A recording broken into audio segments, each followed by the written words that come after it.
famílias diferentes lidam diferentemente com esses eventos previsíveis.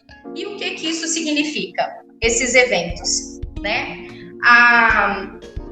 O nascimento do primeiro filho, quando o primeiro filho não nasce, no sentido de que existem casais hoje com dificuldade de engravidar, é ou não é? Quando a gente tem separações, quando tem uma morte na família. Hoje, por exemplo, se a gente for imaginar os reflexos dos lutos não vividos que as famílias estão tendo, a gente ainda não tem a dimensão emocional do reflexo e do impacto que isso vai ter nessas famílias. Porque culturalmente, o que é um luto para nós? Um luto é ter uma notícia, um luto é você saber que vai ter um velório, o luto é você saber que vai ter um enterro, que você vai poder ver mesmo que seja de longe. Isso ainda é característico da nossa cultura, né? Hoje a gente não está podendo ter isso, mas isso dentro de um contínuo de tempo, dentro do processo de desenvolvimento de uma família, é algo muito importante que se aconteça. Vamos ver o que vai acontecer no que a gente está vivendo agora. E aí, a gente tem que pensar o seguinte: que o desenvolvimento de uma família é pontuado por uma multiplicidade de tempos internos e internos, os tempos internos da família, tudo isso que vai acontecendo, filhos que crescem, né? Então, os filhos que vão embora, o ninho vazio, quando o casal volta a se encontrar novamente porque os filhos foram embora, isso significa uma nova etapa na vida do indivíduo, na vida do casal e na vida da família. Os tempos externos, os tempos individuais, os tempos dos grupos aos quais a gente participa, os tempos sociais e históricos, e assim vai marcando a nossa vida. E a gente tem passagens evolutivas. Cada família vai apresentar a sua arquitetura temporal, caracterizada pelo quê? Pela intersecção das histórias individuais. Então vamos parar e pensar. Para e pensa na tua família de origem. Para e pensa no teu pai e na tua mãe. Talvez você possa não tê-los conhecido, você tenha sido adotado, ou um deles tenha falecido, mas alguém foi colocado no lugar, entre aspas, para dar continuidade a uma criação. E aquelas pessoas trouxeram uma carga de informações que foi anexado à tua personalidade. E aí, quando a gente imagina que a gente se relaciona com outras pessoas, isso aconteceu com outra pessoa também. Então, pensar no nosso pai e na nossa mãe. E aí, do pai e da mãe, tinham os avós. E dos avós, os nossos bisavós. Pela psicologia sistêmica, a gente sempre vai pensar um indivíduo nas suas famílias de origem em pelo menos três gerações depois de nós. O que isso significa, né? Oi, seja bem-vinda. Que, pela psicologia sistêmica, a gente vai fazer uma leitura da trigeracionalidade que a gente tem. Então, até em atendimento, assim, quando a gente começa a levantar, fazer a anamnese, o levantamento da história de alguém, eu começo a pensar assim, onde você nasceu, de onde você veio, até para saber como que é a cultura daquela pessoa. O Brasil é um país multiétnico, inclusive a gente tem que respeitar isso, e nós temos as migrações e as imigrações. Então a gente tem que considerar isso para saber como que aquela pessoa se posiciona diante da vida, como que aquela pessoa se posiciona diante do mundo, né? De como que ela encara as coisas. Então a psicologia sistêmica vai bater muito pra gente, assim, ó. Olhe para um indivíduo contextualizado, inclusive de quem veio antes dele. Como que era o funcionamento do casamento do pai e da mãe? Como que era o funcionamento do casamento dos avós? Então, assim, devolvendo para vocês. Você consegue ter noção, você tem alguma informação de como que foi o casamento dos teus bisavós? Os bisavós paternos e os bisavós maternos? Será que aquele casamento era um casamento funcional? Será que aquela conjugalidade era uma conjugalidade que tinha saúde, que tinha um investimento de afeto? Será que aquela família ela era rígida? Será que aquela família ela era, já lá atrás, ela era meio libertária, ela era diferentona?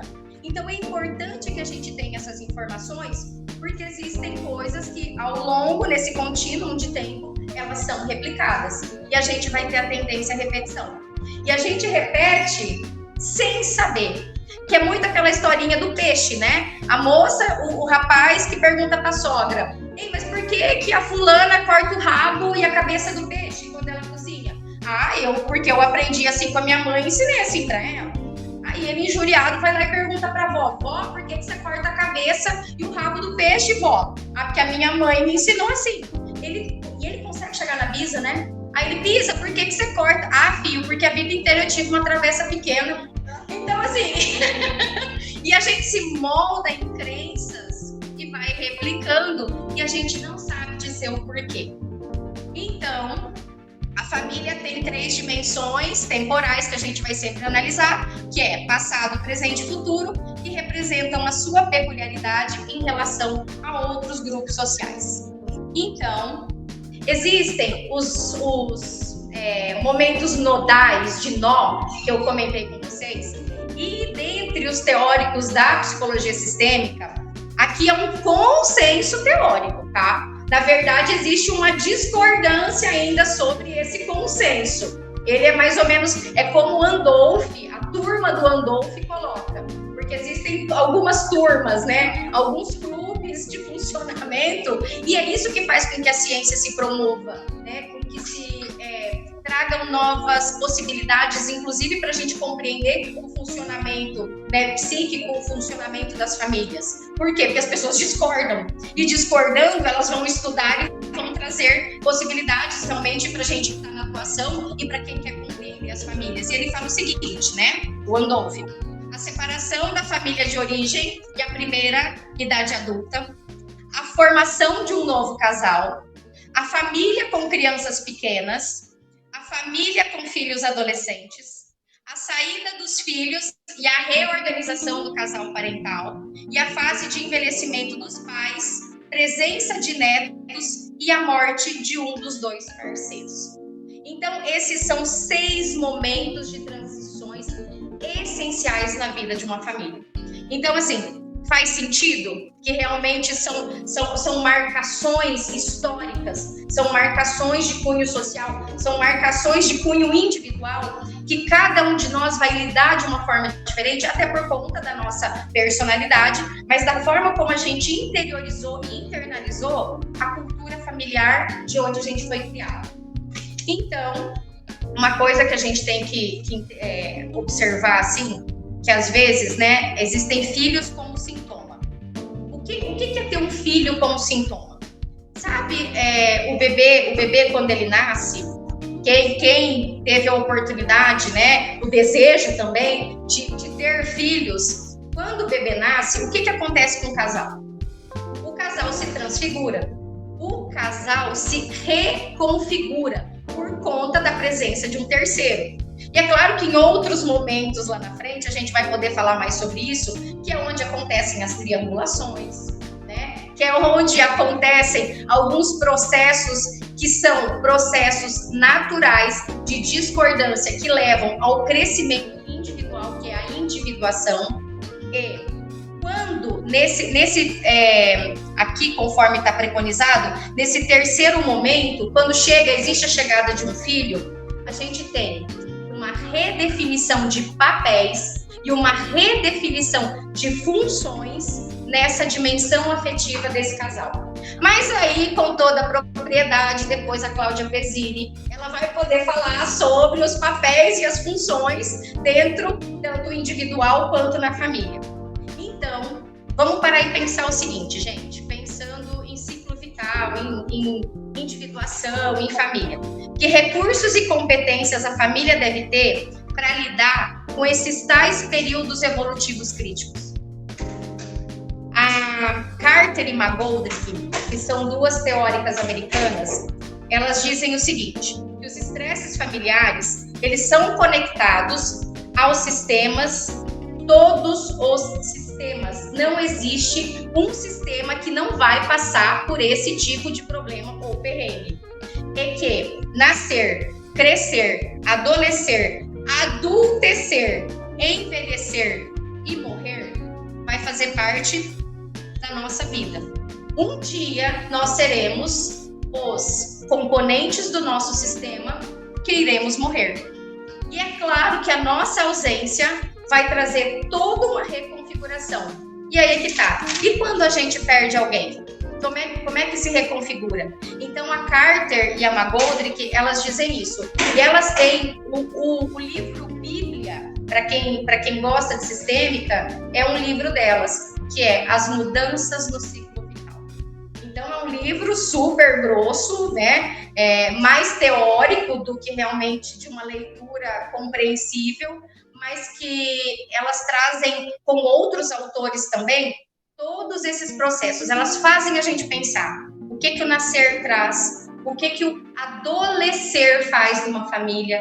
Hoje a gente tem os adolescentes. Quem são os adolescentes? São as pessoas que estão num limbo entre o ser, eles não sabem onde que eles se colocam, mas a gente tem uma questão social intrínseca. Porque são imaturos? Necessariamente não quer dizer imaturidade, mas estão com uma dificuldade de se desligar dessa família de origem, desses pais. E aí, vamos analisar como são esses pais para que esse adolescente não queira se desligar dessa família de origem. Então, o nosso olhar, a nossa leitura, ela é crítica no sentido de avaliar para ajudar, não para julgar. Porque família não tem um padrão correto de funcionamento. Quem dera tivesse. Mas aí a gente conceitualiza e caracteriza por todo esse contínuo aí. Como é pai e mãe, como foi vó e vó, como que foram os bisavós. Então, assim, repito, psicologia sistêmica, quando você for olhar para o indivíduo, você vai ter que levantar a capivarinha dele, pelo menos até a terceira geração. Então, é muito interessante que fique para você o registro. Vai lá e tenta descobrir como que era o funcionamento emocional das vidas dos teus avós, dos teus tios e dos teus bisavós. Certeza que vocês vão descobrir coisas fantásticas e também assustadoras, né? A gente gostaria de ter aquela família do quadro bonita, né, na foto, mas as famílias que a gente tem certamente passaram por eventos que trouxeram traumas, que trouxeram prejuízos, mas que também trouxeram uma evolução muito bacana.